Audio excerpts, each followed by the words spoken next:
श्री विष्णु पुराण नवाध्याय का शेष भाग। नवाध्याय में दुर्वासा जी के साप से इंद्र का पराजय, ब्रह्मा जी की स्तुति से प्रश्न हुए, भगवान का प्रकट होकर देवताओं को समुद्र मंथन का उपदेश करना और देवता और दैत्यों का समुद्र मंथन का शेष भाग आज आपको सुनाऊंगा। सुनिए। श्री पराशर जी बोले, विनीत देवताओं के द्वारा इस प्रकार स्तुति किए जाने पर विश्वकर्ता भगवान हरि प्रश्न होकर इस प्रकार बोले, हे देवगण, मैं तुम्हारे तेज को फिर बढ़ाऊंगा। तुम इस समय मैं जो कुछ कहता हूं वह करो। तुम दैत्यों के साथ संपूर्ण औषधियों लाकर अमृत के लिए क्षीर सागर में डालो और मंदराचल को मंथानी तथा बांस की नाक को नेति बनाकर उससे दैत्य और दानवों के सहित मेरी सहायता से मत कर अमृत निकालो। तुम लोग सामनीति का अवलंबन कर दैत्यों से कहो कि इस काम में सहायता करने से आप लोग भी इसके फल में समान भाग पाएंगे। समुद्र के मथने पर उससे जो अमृत निकलेगा उसका पान करने से तुम सबल और अमर हो जाओगे। हे देवगण, तुम्हारे लिए मैं ऐसी युक्ति करूंगा जिससे तुम्हारे देशी दैत्यों को अमृत न मिल सकेगा और उनके हिस्से में केवल समुद्र मंथन का कलेश ही आएगा। श्री पराशर जी बोले, तब देव भगवान विष्णु ने ऐसा कहने पर सभी देवगण दैत्यों से संधि करके अमृत प्राप्ति के लिए यत्न करने लगे। हे मैत्री, देव दानव और दैत्यों ने नाना प्रकार की औषधियां लाकर उन्हें शरद ऋतु के आकाश की सी निर्मल कांति वाले क्षीर सागर के जल में डाला और मंदराचल को मंथानी तथा बांसुरी की नाक को नेति बनाकर बड़े वेग से अमृत मंथना आरंभ किया। भगवान ने जिस ओर बांसुरी की पूंछ थी उस ओर देवताओं को तथा जिस ओर मुख था उधर दैत्यों को नियुक्त किया। महातेशी बांसुरी के मुख से निकलते हुए निश्वासाग्नि से झुलसकर सभी दैत्य कर निस्तेज हो गए और उसी श्वास वायु से विक्षिप्त हुए मेघों की पूंछ की और बरसते रहने से देवताओं की शक्ति बढ़ती गई। हे महामने, भगवान स्वयं कूर्म रूप धारण कर क्षीर सागर में घूमते हुए मंदराचल के आधार हुए और वही चक्र गदाधर भगवान अपने एक अन्य रूप से देवताओं में और एक रूप से दैत्यों में मिलकर नागराज को खींचने लगे थे।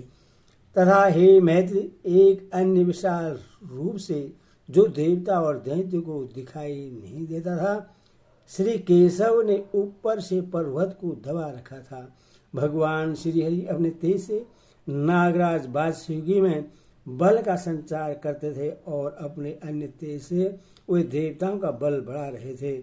इस प्रकार देवता और दानवों द्वारा क्षीर समुद्र के मथे जाने पर पहले हवि यज्ञ सामग्री की आश्रय रूपा सुर पूजिता कामधेनु उत्पन्न हुई।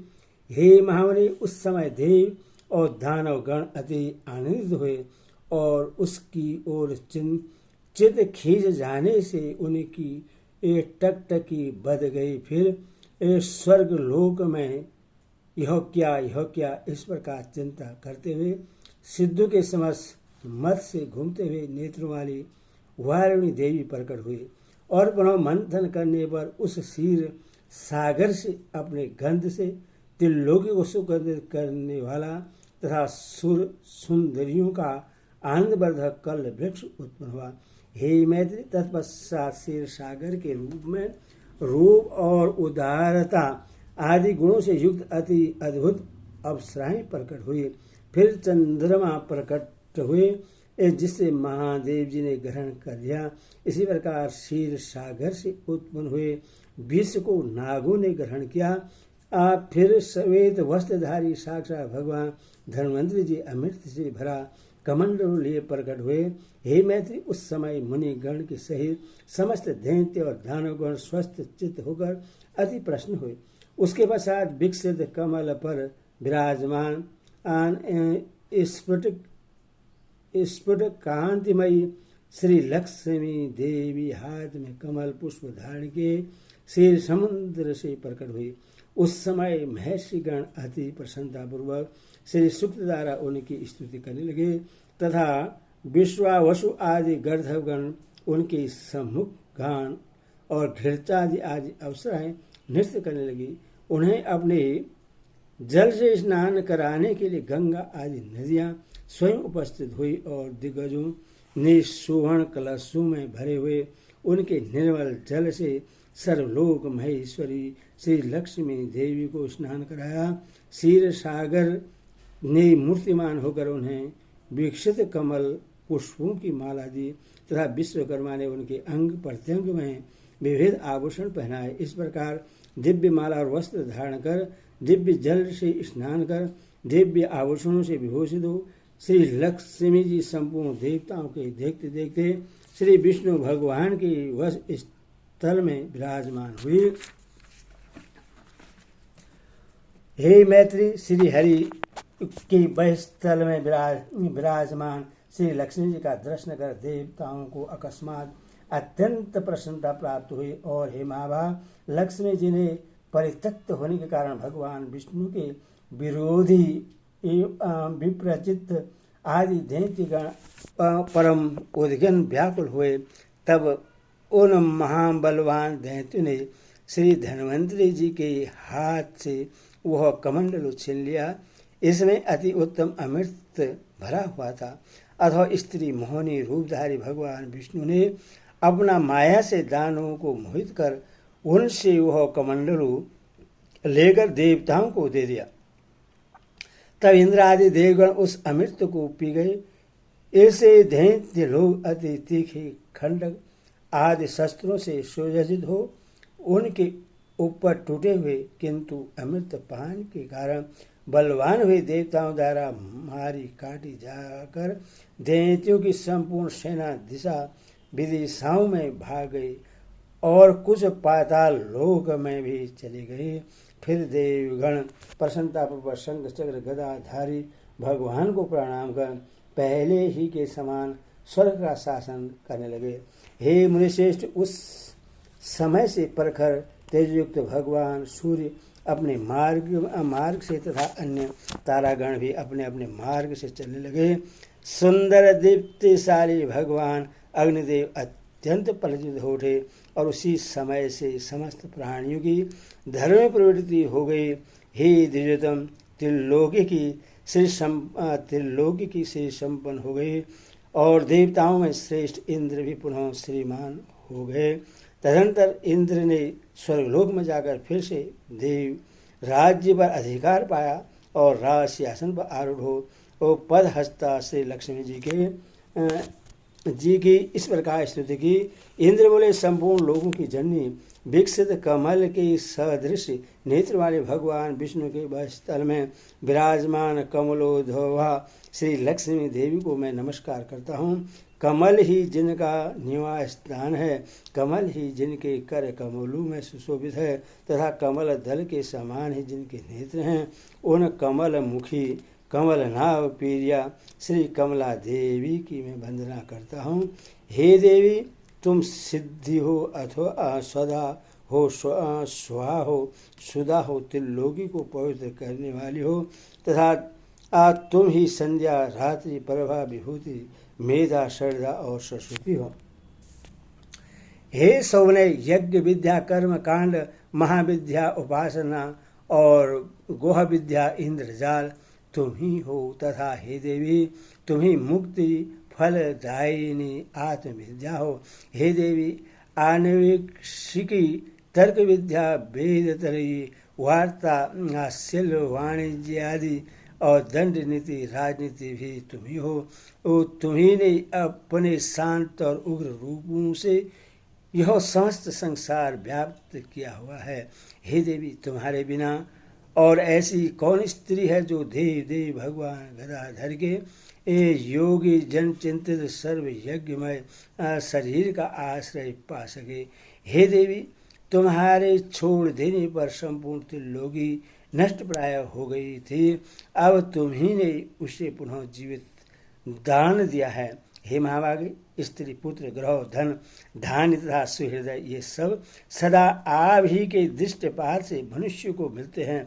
हे देवी, तुम्हारी कृपा दृष्टि के पात्र पुरुषों के लिए सारे आरोग्य ऐश्वर्य शत्रु पक्ष का नाश और सुख आदि कुछ भी दुर्लभ नहीं है। तुम संपूर्ण लोगों की माता हो और देव देव भगवान हरि पिता हैं। हे माता, तुमसे और विष्णु भगवान से यह सकल चराचर जगत व्याप्त है।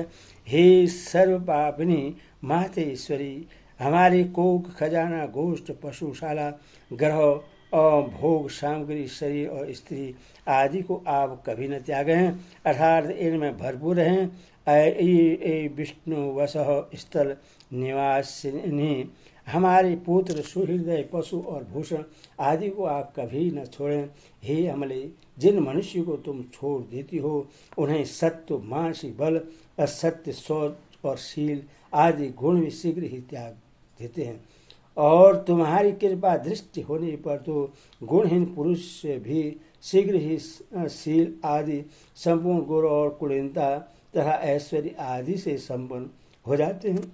हे देवी, जिस पर तुम्हारी कृपा दृष्टि है वही प्रशंसनीय है, वही गुणी है, वही धन्य भाग्य है, वही कुलीन और बुद्धिमान है, और वही सुरवीर और पराक्रमी है।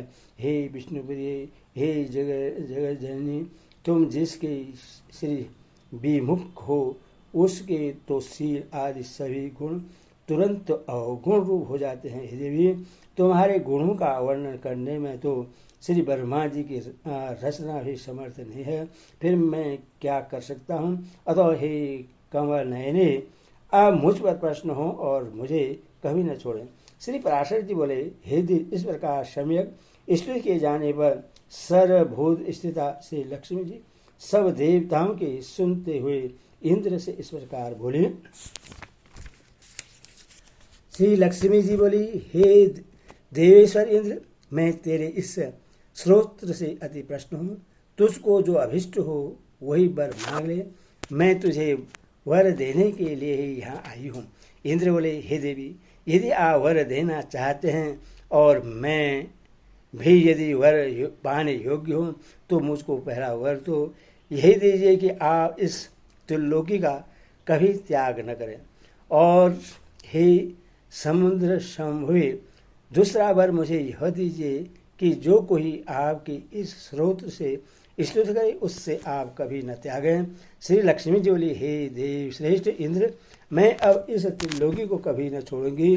तेरे स्रोत्र से प्रश्न होकर मैं तुझे यह वर देती हूँ, तथा जो कोई मनुष्य प्रातःकाल और सायंकाल के समय इस स्रोत्र से मेरी स्तुति करेगा उससे भी मैं कभी विमुख न होंगी। श्री पराशर जी बोले, हे वैद्य, इस प्रकार पूर्व काल में महाभाग श्री लक्ष्मी जी ने देवराज की स्रोत रूप आराधना से संतुष्ट होकर उन्हें ये वर दिए। लक्ष्मी जी पहले भृगु जी के द्वारा ख्याति नामक स्त्री से उत्पन्न हुई थी, फिर अमृत मंथन के समय देव और दानवों के प्रयत्न से हुए समुद्र से प्रकट हुई। इस प्रकार संसार के स्वामी देवादिदेव श्री विष्णु भगवान जब जब अवतार धारण करते हैं तभी लक्ष्मी उनके साथ रहती है। जब श्री हरि आदित्य रूप हुए तो वे पद से फिर उत्पन्न हुई और पदा कहलाई, तथा जब वे परशुराम हुए तो पृथ्वी हुई श्री हरि के ये राम होने पर वे सीता जी हुई, और कृष्ण अवतार में श्री रुक्मिणी जी हुई। इसी प्रकार अन्य अवतारों में भी ये भगवान ने कभी पृथक नहीं होती, भगवान से कभी पृथक नहीं होती। भगवान के देह रूप होने पर ये दिव्य शरीर धारण करती है और मनुष्य होने पर मान्य रूप से प्रकट होती है। विष्णु भगवान के शरीर के अनुरूप ही ये अपना शरीर भी बना लेती है। जो मनुष्य लक्ष्मी जी के जन्म की इस कथा को सुनेगा अथवा पढ़ेगा उसके घर में वर्तमान आगामी और भूत तीनों कुलों में रहते हुए कभी लक्ष्मी का नाश न होगा। हे मुने, जिन घरों में लक्ष्मी जी के इस स्रोत्र का पाठ होता है उनमें कलह की आधारभूता दरिद्रता कभी नहीं ठहर सकती। हे ब्राह्मण, तुमने जो मुझसे पूछा था कि पहले भृगु जी की पुत्री होकर फिर लक्ष्मी जी क्षीर समुद्र में कैसे उत्पन्न हुई, सो मैंने तुमसे यह सब वृत्तांत कह दिया। इस प्रकार इंद्र के मुख से प्रकट हुई यह लक्ष्मी जी स्तुति सकल विभूतियों की प्राप्ति का कारण है। जो लोग इसका नित्य प्रति पाठ करेंगे उसके घर में निर्धनता कभी नहीं रह सकेगी। इति श्री विष्णु पुराणे पार्थवे से 9 अध्याय। हरि ओम तत्सत्।